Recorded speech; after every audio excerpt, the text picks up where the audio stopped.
Ay, Tiger Balm? Hindi po, ano? Pinak lang. Ah, okay. So, pinak. So, yun mga kalingap.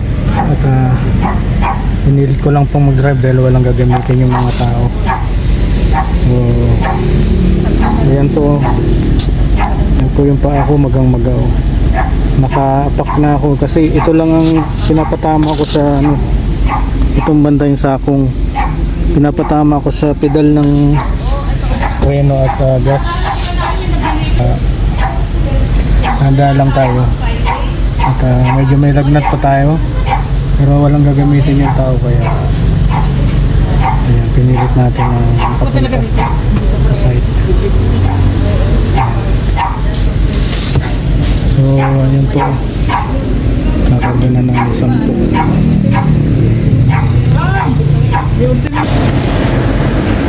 Ayun no, kakarga na sila ng simento.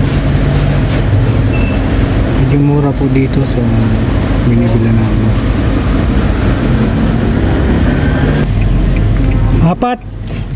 Apat bili mo.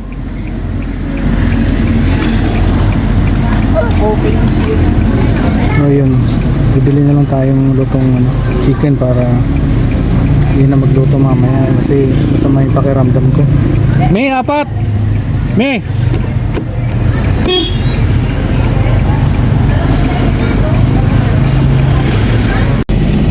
So yun, bago kami pumunta dun sa pinapagawa natin ay bumibili na kami ng merienda para isang labas ng ang umaga hanggang hapon na para isang bili lang. Ayan, tara po, samahan nyo kami.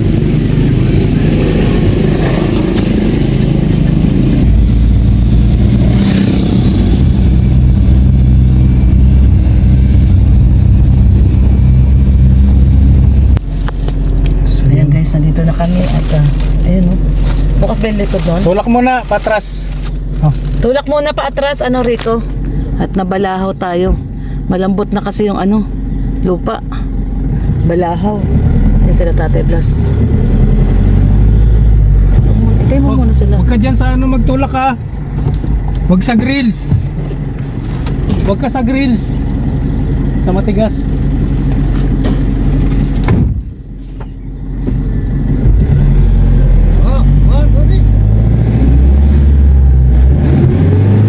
Patay. Hindi na bababa ako. Baka ikaw may tita mo na? Hindi naman? Ayan, kabata pa. May namaga yung paa niya. Magang-maga. Gout. Sa ano man nila yun? Pamilya nila. May gout. Kasi pinsan ko, sabi naman namatay, 40 laan. Kaya hindi yung sakit at may 15. Ah. Kaya mo si Putol, kakantaan na. Ay, pagkahinta niyo sabi ito yung ano ha?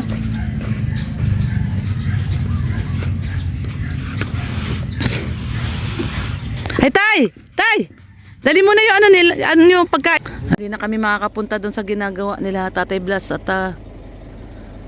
ano po, balahaw. Hindi kayang lumakad ni Red Noveno at magang-maga yung paa.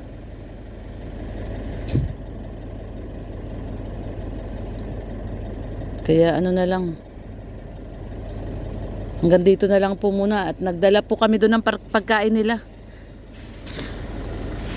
So ayan. At intay natin dito si Abante at babayaran natin.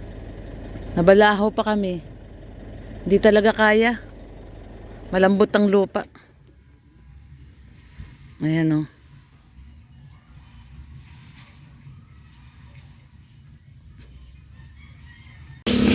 Hanggang dito lang tayo at ano na. Grabe na talaga yung ano, daan na naman oh. Di yata tayo makakapasok dito.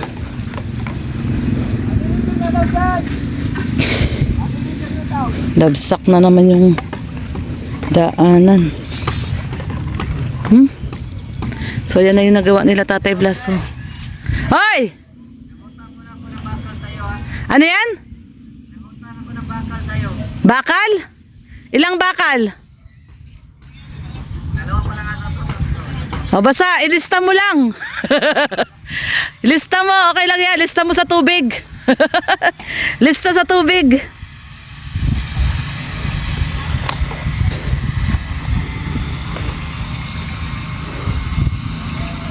Ayun si Mr. J. At naubusan daw siya ng bakal. Kumuha siya sa atin. No problem naman yan. Wala mang problema. Katulad nila Gab nung kay Derek dati, naubusan naman ng semento. Hollow blocks. So nagkuha sa atin ng hollow blocks. Kaya lang, konti na lang din yung hollow blocks natin ay. Ilan na lang ba to? Tay, abot pa ba yung hollow blocks na yan? O kailangan na magpa-deliver? Magpa-deliver na. Naku, kalimutan pa sabihin kay Abante. Babalik ko naman yan. Magpapadeliver yung yan. O pag bumalik, order kayo uli ng 150. Kasi wala na tayo. Oo. Sige, buhangin. Okay pa yung buhangin? Sige, buhangin natin. Ito buhangin to. Ito pa, tapos, ay hindi, yan, buhangin, tsaka to. Okay pa yan, marami pa yung buhangin. Oo. So, okay na dyan yung ano tayo, okay yan? Gagamitin nyo naman na yan ngayon no? Tatakpan. O, sige. Eh, nakakaloob pa. Dito, di nalalabas eh. Oo. Anong ang gagawin nyo ngayon, tay? Ay, nagkakita. Ito, may bigyan pa kami. Magbibigan na kayo. Malambot po, hindi ko ibigyan yan. Ayun eh. So, ito, napadira na to. Ayan. Alap-lak pa ulit yan. Patong pa uli hollow blocks. Kaya lang, kunin muna ako para tingas-tigas yan. Okay, sige. So, ayan. Ito na yung ating guys. Sa gilid.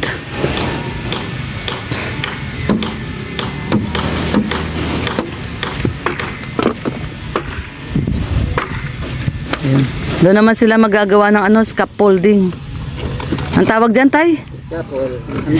Andamyo sa Tagalog. Ay, nasira yung hollow blocks, tay. Okay lang yan. Dalay sa palitada. Dadaanin na lang sa palitada. Ayan, guys. Ito yung ating update ngayon dito. Nabalawo po ang ating sasakyan. Pero hindi naman tayo makababa dahil namamagay pa natin. So ang ginawa po namin dito, pinahila ko kay Abante. Ayan. Pinahila po namin kay Abante kaya kami nakalabas. So maraming salamat Abante dahil sa tulong mo. At hinila po ng chariot ang aming sasakyan. Maraming salamat po sa lahat. Spread love. God bless. Bye bye.